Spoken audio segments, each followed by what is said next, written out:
અશ્વત્થામાએ જે બ્રહ્માસ્ત્ર છોડ્યું છે અને એ બ્રહ્માસ્ત્ર છોડ્યું છે, અર્જુનને બરાબર ખબર છે કે આ બ્રહ્માસ્ત્ર છે અને બ્રહ્માસ્ત્ર છોડવાથી જગત ઉપર કેટલી એની અસર થાય છે એ અર્જુન બરાબર જાણે છે.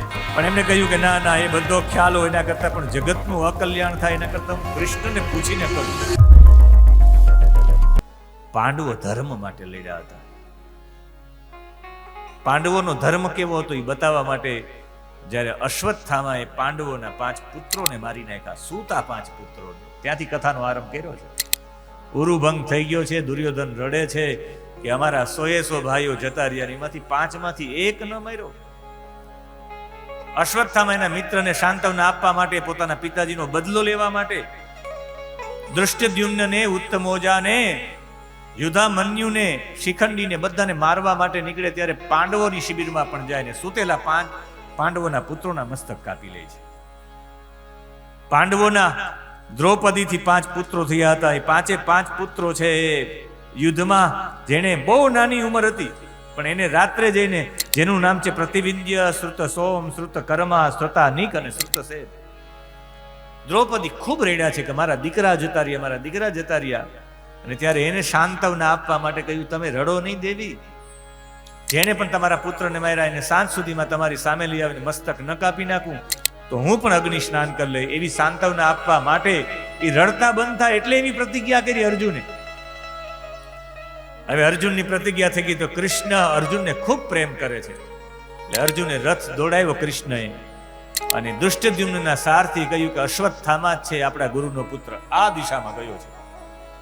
અને જે રથ લઈને દોડ્યા છે, કૃષ્ણે રથ દોડાવ્યો છે, પકડાઈ જાય એમ જ હતા. ત્યારે અશ્વત્થામાએ જે બ્રહ્માસ્ત્ર છોડ્યું છે અને એ બ્રહ્માસ્ત્ર છોડ્યું છે, અર્જુનને બરાબર ખબર છે કે આ બ્રહ્માસ્ત્ર છે અને બ્રહ્માસ્ત્ર છોડવાથી જગત ઉપર કેટલી એની અસર થાય છે એ અર્જુન બરાબર જાણે છે. એટલે એને કૃષ્ણના ચરણોમાં પડી અને કૃષ્ણને કહ્યું, કૃષ્ણ હું શું કરું? આ જોવ તો ખરા કૃષ્ણની, અર્જુનની શરણાગતિ. અર્જુન પણ સામે બ્રહ્માસ્ત્ર છોડી શકતો હતો, એને ખબર છે કે આ બ્રહ્માસ્ત્ર જ છે, બધો ખ્યાલ હતો. પણ એમને કહ્યું કે ના ના, એ બધો ખ્યાલ હોય એના કરતા પણ જગતનું અકલ્યાણ થાય એના કરતા હું કૃષ્ણને પૂછીને કરું. કૃષ્ણને પૂછીને કરવું એવો જેનો ધ્યેય છે એનું નામ છે અર્જુન. 5 શ્લોકોમાં સ્તુતિ છે અર્જુન. ભગવાને કહ્યું કે અર્જુન, આ બ્રહ્માસ્ત્રનો પ્રયોગ છે. આપણે એમ થાય કે આને ખબર નહીં હોય, બધી ખબર હતી કે આ પ્રયોગ બીજા કોઈ નથી, બ્રહ્માસ્ત્ર છે. અર્જુનને કહ્યું તું પણ બ્રહ્માસ્ત્ર છોડ. જેને બ્રહ્માસ્ત્ર છોડવું જ નહોતું અર્જુનને, બ્રહ્માસ્ત્રથી જગતને કેટલું અહિત જગતનું થાય, એ બ્રહ્માસ્ત્રની અસર આ પૃથ્વી ઉપર કેટલી થાય બરાબર જાણતો હતો.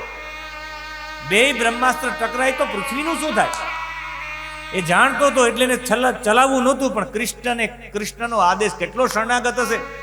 કૃષ્ણે કહ્યું કે બ્રહ્માસ્ત્ર છોડ, એટલે એક પણ વિચાર ન કર્યો, સીધું જ સરસંધાન કરીને બ્રહ્માસ્ત્ર છોડી દીધું.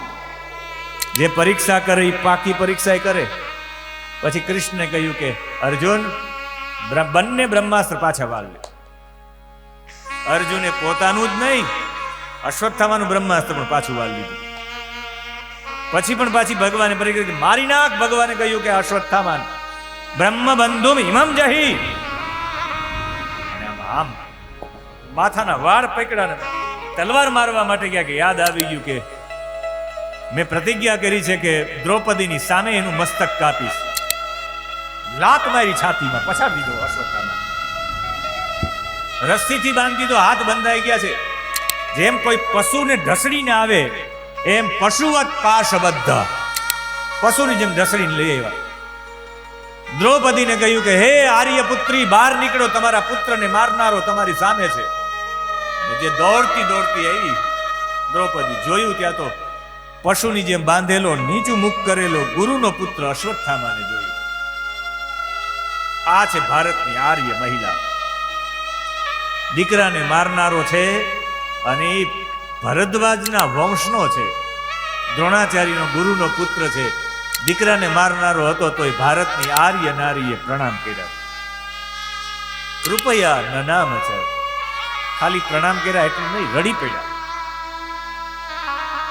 રડતા રડતા બોલ્યા છે કે છોડી દો, બ્રાહ્મણનો પુત્ર છે, છોડી દો, ગુરુનો પુત્ર છે, છોડી દો. એમ આપણા ગુરુ માતા કૃપી એકલા છે, એની અંતિમ લાકડી છે, આ એનો સહારો છે. ક્ષત્રિય થઈને બ્રાહ્મણનો વધ કેમ કરવો? ગુરુનો વધ તો થઈ ગયો, ગુરુનો પુત્ર રહ્યો છે. ભરદ્વાજ વંશનું આ છેલ્લું બીજ છે. ઋષિ બીજ મરવું ન જોઈએ, કોઈ પણ રીતે ટકવું જોઈએ. કહ્યું કે તમારા પુત્રોને મારનારો છે કે મેં પુત્ર મરેનું દુઃખ મેં જોયું. હવે ગુરુ માતા એ કષ્ટ, પતિનું દુઃખ તો ગુરુ માતાએ જોયું છે મરવાનું, પણ હવે પુત્ર મરવાનું દુઃખ એક ગુરુ માતા ન જુએ. કેટલા હિતકારી વચન, કેટલા ન્યાયપ્રિય વચન, કેટલા ધર્મપ્રિય, કેટલા કરુણાસભર નિષ્કપટ વચનો દ્રૌપદી. અરે યુધિષ્ઠિર થી લઈ નકુલ, સહદેવ બધાએ કહ્યું કે છોડી દો. ભીમ સિવાય બધાએ કહ્યું. કૃષ્ણની સામે જોયું આપણે, પ્રભુ શું કરું?